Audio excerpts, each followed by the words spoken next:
Olha, é uma honra fazer os comentários finais do curso. Eu espero que vocês permaneçam ao final para a gente discutir, né? Eu quero fazer uma brevíssima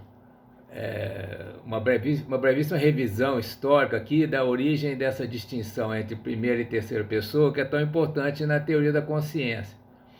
E isso vai ter relação com a discussão que a gente teve no curso sobre a questão da informação é, ser encarnada ou não, né? Porque quando a gente fala da informação na teoria da consciência, a gente pensa uma informação encarnada, porque essa intimidade com o corpo vivo seria fundamental para que a informação seja consciente, pelo menos na forma como a gente conhece a consciência, né? A gente conhece a consciência em sistemas biológicos, né? A gente não conhece nenhuma consciência que seja em outro tipo de sistema, certo? Então, resgatando um pouquinho a nossa conversa passada, né? Leibniz dizia que tudo que tem na mente vem da experiência, exceto a própria mente, né? E em Kant nós temos a distinção então entre a priori e a posteriori, né? E temos também, já em Kant, possivelmente, a distinção entre primeira e terceira perspectiva de primeira e terceira pessoa, porque a crítica da razão pura, a teoria sobre o entendimento, né, que seria o método usado pelas ciências, pela física, ela é a base da perspectiva da terceira pessoa. Quer dizer, a perspectiva da terceira pessoa é o que o Kant chama de entendimento. E aí depois, né, ele vê que isso é muito limitado e escreve a crítica da razão prática, que a razão prática seria a perspectiva da primeira pessoa, né? Então a gente já talvez tenha ali a origem da distinção entre primeira e terceira pessoas, embora a gente também possa ter algum traço disso em Aristóteles, que eu vou falar no final. Eu não vou começar pelo Aristóteles, eu vou comentar um pouquinho de Aristóteles no final. Aí depois nós temos o Frege, né, que fez essa distinção entre sentido e referência. E, de certa maneira, eu tendo a acreditar que o sentido estaria na perspectiva da primeira pessoa, né, em que nós pensamos, aprendemos o nosso próprio pensamento e atribuímos um certo valor de verdade a esse pensamento. Aí seria talvez o conceito mais psicológico de verdade, ou que foi chamado mais recentemente, né, de a gente acreditar que sabe, né? O feeling of knowing.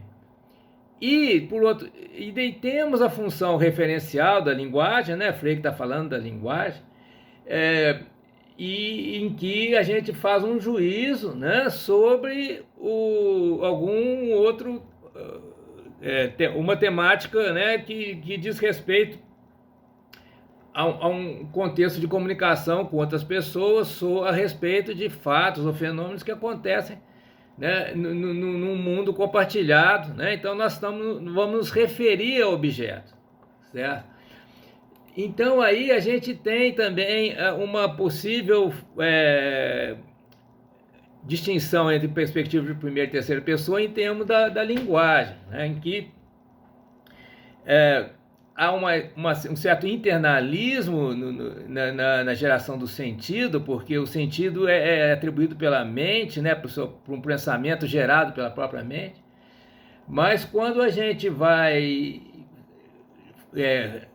quando vamos nos referir a um objeto, a gente então adota a perspectiva da terceira pessoa, em que nós vamos fazer afirmações, asserções, né, a respeito desse objeto.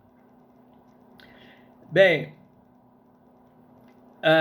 é muito importante na história da teoria da consciência o momento em que a abordagem fenomenológica, que começa de um modo formal, né, com Russell, mas quando tem a virada existencialista com Merleau-Ponty, porque aí nós temos aí uma abordagem vivencial ou existencial da perspectiva de primeira pessoa. Perspectiva de primeira pessoa é da experiência vivida da parte de quem a vive, né? E temos aí o que Merleau-Ponty chamou de pensamento de sobrevoo, que seria a perspectiva da terceira pessoa, que é a perspectiva da ciência, em que trabalha com uma abstração atribuída, né, a fatos, ou objetos, ou processos, né, que são assuntos da ciência, da perspectiva científica, né? E é a partir daí que o Max Velmas, né, elabora o monismo de duplo aspecto, que é baseado nessa distinção de primeira e terceira pessoa, em que Velmas entende que a primeira pessoa ela é assunto da fenomenologia, mas ele está implicitamente aí se referindo à fenomenologia existencial, né? E temos aí o conceito que vai aparecer no Chalmers também, né, da experiência fenomênica, ou consciência fenomênica, vai aparecer também no Ned Block, né? Essa consciência fenomênica, ela diz respeito à realidade vivida, com toda a sua riqueza, né, de experiências vividas, né, por uma pessoa, né? Eu estou chamando de pessoa qualquer ser que tem uma experiência consciente. Pode ser uma planta, a planta seria uma pessoa, quer dizer, a planta tem a perspectiva de primeira pessoa daquela planta, né? E distinguindo então da perspectiva da terceira pessoa, que em Velmas também fica mais claro como sendo a perspectiva da ciência, né? do chamado observador científico, né? Que recorta uma parte, né, da realidade para estudar, constrói um objeto, né? E usa uma linguagem para representar as propriedades desse objeto, certo? Então seria a perspectiva de terceira pessoa.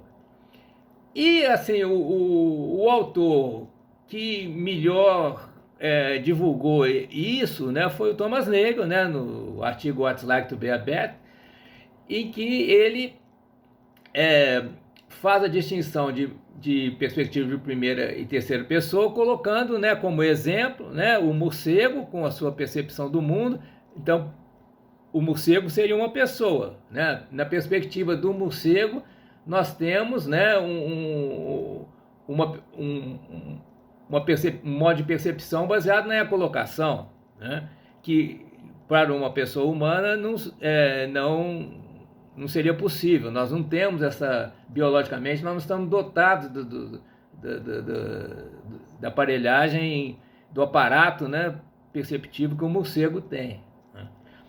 E a perspectiva de terceira pessoa, né, está implícita também, que seria do método científico. Isso já vem, talvez desde Kant, né, com a teoria do entendimento, e em Hegel, a perspectiva de terceira pessoa seria a perspectiva de um cientista, de um biólogo que está estudando o morcego, né? Então, a perspectiva, o estudo científico do morcego se faz na perspectiva de um ser humano, que é a perspectiva de terceira pessoa, do cientista, né? Que vai usar um certo método para estudar e representar através da linguagem, formulando teorias, né, sobre o morcego. É diferente da perspectiva do próprio morcego no mundo, né, da vivência que o morcego tem no mundo.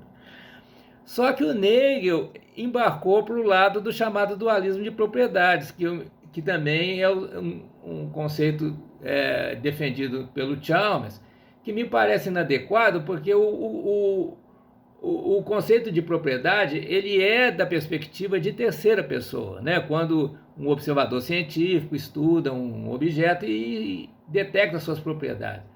A distinção de perspectiva de primeira e terceira pessoa, eu não vejo como uma distinção entre tipos de ser. Eu vejo como tipos de, assim como Velmas, né? Como dois aspectos dos mesmos seres, né? Os seres que têm as mesmas, caracterizados pelas mesmas propriedades, mas eles têm duas perspectivas, né? Nem todos os seres têm a perspectiva de primeira pessoa, certo? Uma pedra não tem a perspectiva de primeira pessoa, mas Então, nós teríamos, em relação da filosofia da informação, dois tipos de situação, né?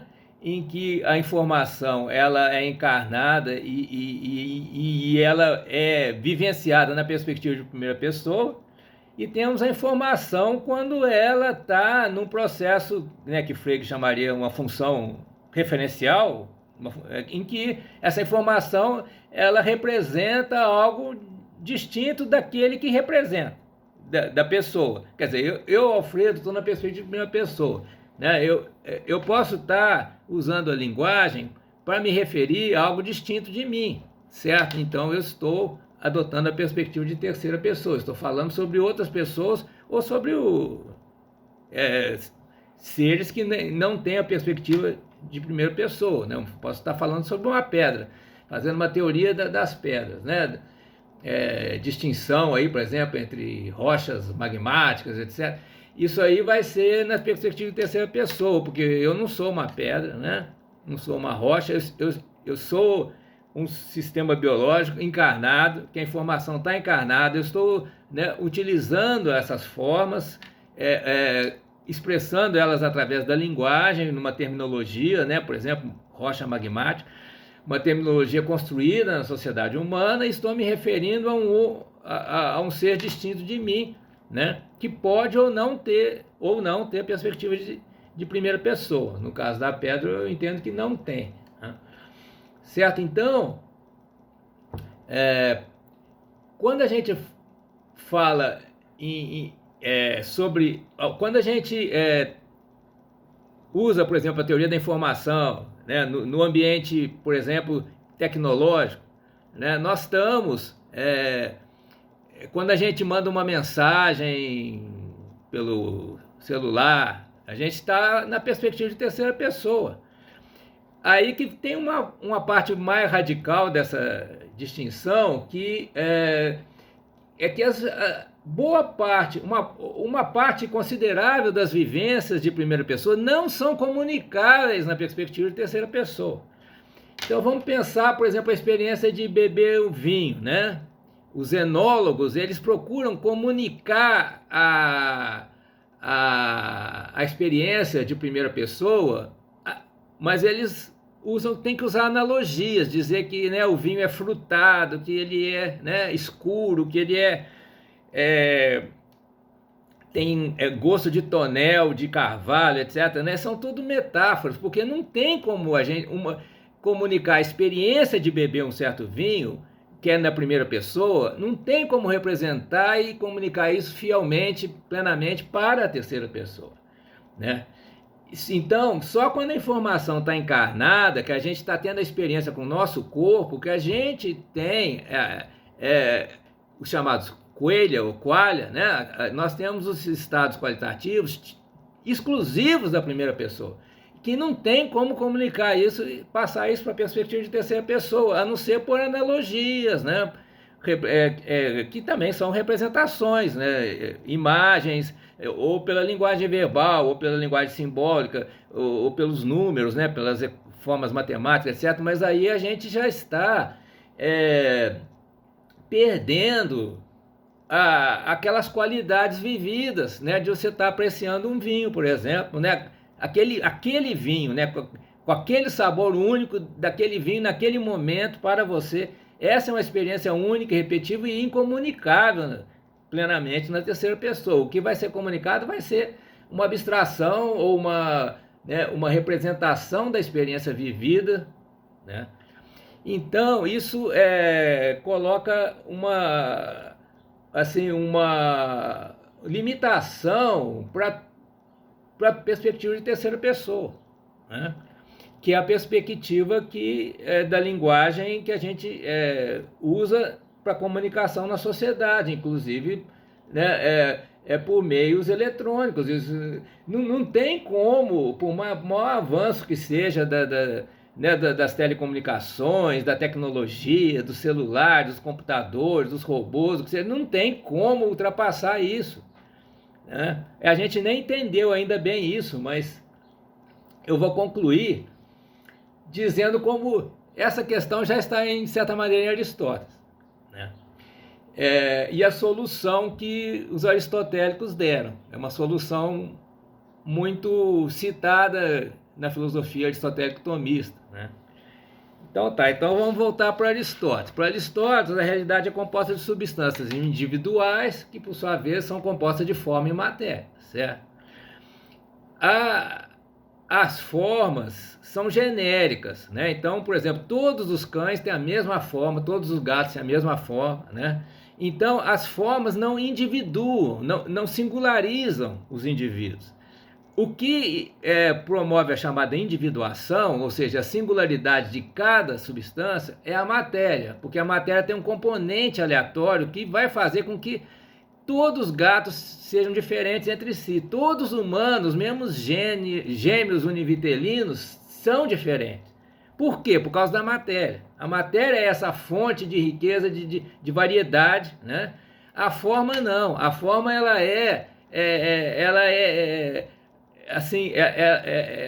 não é criativa, né?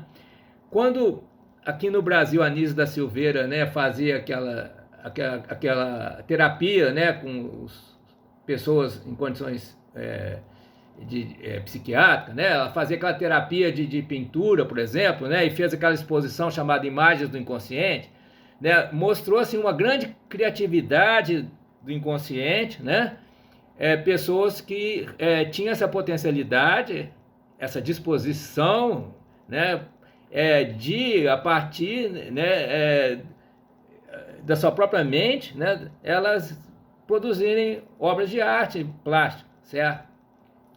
Isso, aristotelicamente falando, se deveria ao fato dessa mente ser encarnada, né, e o que faz com que todas as pessoas sejam diferentes, sejam singulares, né? Então, se a gente tem um processo puramente formal, ele não é criativo, ele é repetitivo, é o silogismo. O silogismo não cria nada, ele só está repetindo, né? Combinando formas sem criar nada. É uma combinatória estéril, né? Então, a ideia, né, que foi citada pela professora Marionice, do instinto como um hábito repetitivo, é correta, né? De certa maneira, o instinto é isso, né? É uma repetição ao longo do tempo, nas gerações, daqueles comportamentos que foram bem-sucedidos. Mas o inconsciente é mais rico do que o instinto, né? Digamos assim, o enraizamento do instinto é no inconsciente, né? Mas o inconsciente não se limita ao instinto, que é repetitivo. O inconsciente também é criativo. Por quê? Por causa da materialidade da mente, né, inconsciente. A mente inconsciente é material, ela é um burburinho, né, de sangue fluindo e proteínas sendo produzidas, mudando de configuração, íons que estão fluindo para lá para cá, substâncias químicas que estão controlando canais iônicos, fluidos, etc. Né? A vida ela é muito dinâmica pela materialidade, né? Então, o que Aristóteles diria, né? Diria que para a cognição ser criativa e para as pessoas, para existir a perspectiva de primeira pessoa, que é única e singular para cada ser, né? A forma tem que estar unida à matéria. Se a gente né? Agora, o mesmo Aristóteles diz que o conhecimento é conhecimento da forma, né? É um trecho famoso da metafísica. Nós podemos concordar com isso, e justamente por isso que a gente não conhece a primeira perspectiva do outro, né? Porque se o conhecimento é conhecimento da forma, né, então o conhecimento é limitado a coisas genéricas, né, a classes de seres, né? A gente fala de conjuntos, né, no fundamento da matemática contemporânea, né? A gente fala de categorias, conjuntos, né? Os nossos termos, nossos predicados são conjuntos. A gente não tem como transmitir aquilo que é único e singular de cada perspectiva de primeira pessoa, né? Certo? Então, Aristóteles diria, né, que a criatividade não pode ser um processo puramente informal, né? Porque precisa da... Né? Vamos lembrar a teoria das 4 causas de Aristóteles. Nós temos a causa formal sozinha, que seria, né, a informação, ela não, ela não geraria novidade, né? Não geraria, não seria criativa. Nós precisamos, para explicar tudo que existe, né, segundo Aristóteles, nós precisamos das 4 causas, né? A causa eficiente, formal, material e final. Certo? Então, a causa material não pode ser deixada de lado, né? Para a gente entender a mente consciente e toda a sua criatividade, certo? Então, é isso que eu queria dizer, né? Que, por exemplo, no caso aí da filosofia de Peirce, para a abdução ser um processo criativo, ela tem que ser um processo psíquico incorporado, né, em termos aristotélicos, certo? Se nós tivermos um processo psíquico ou um processo de formas não em que puramente um processo puramente formal, a causa formal isoladamente, ela não daria conta. Nós teríamos silogismos, né? Isso não daria conta da individualidade e da criatividade, né? E nem se daria conta da existência da perspectiva de primeira pessoa. A perspectiva da primeira pessoa requer a materialidade do corpo de cada ser, né? E aí então nós vamos ter uma perspectiva que é única, e também experiências e vivências que são singulares, né? E então, se a gente adota essa abordagem, né, a gente vai ter que levar em conta a cognição sempre corporalizada, incorporada ou encarnada, né? O termo melhor, porque o próprio Merleau-Ponty falava em corpo, depois ele falou em carne, né? A carne é o tecido vivo, né, com toda a sua complexidade. Então, a cognição encarnada que seria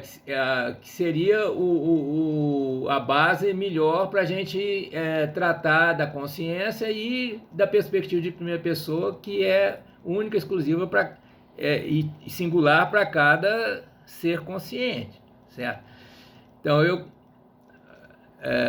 agradeço aí vocês estarem prestando atenção nessas considerações, né, que resumem assim o meu modo de pensar sobre toda essa temática da filosofia da informação que a gente discutiu nesse curso. Um abraço. Muito obrigado.